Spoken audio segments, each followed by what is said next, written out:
Assalomu alaykum. Carvil kompaniyasining qadrli obunachilari. Bu bola mana bagajga nimalar taxlab qo'ygan shu qorli havoda deb o'ylayotgandirsizlar. Videoni oxirigacha ko'rib turinglar. Sizlarga manfaatli informatsiyalarni beramiz. Bu bagajga taxlab qo'yganlarimiz Carvil Racing brendimizning 5 xil ko'rinishdagi antifrizlari bo'ladi. Qorli havoda nimaga antifriz reklama qilayotganimni o'zingizlar bildinglar-ku. Bu 5 xil antifrizimizning har bittasining o'zining xususiyatlari bor. Shuncha ob-havoda shu antifrizlarimizni maqtadi, reklama qildi.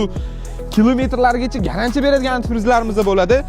Videoning oxirida endi aksiya beramiz shu antifrizlarga. Imini qish kelganda antifrizlarga aksiya beramiz. Yozda emas. Shuncha reklama qildi, aksiya qilamiz dedi.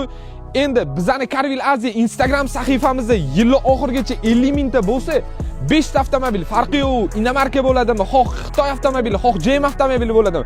5 ta avtomobil tanlab olamiz va ularga antifriz hadya qilamiz. Bu antifrizlarimizni onlayn marketplace'lar, uzun marketga kirib, Carvil Racing deb yozsanglar, bizning antifrizlarimizni, smaskalarimizni, hamma mahsulotimizni uzun market chiqarib beradi va uzun market orqali kelgan Nasiya savdoga ham olsanglar bo'ladi.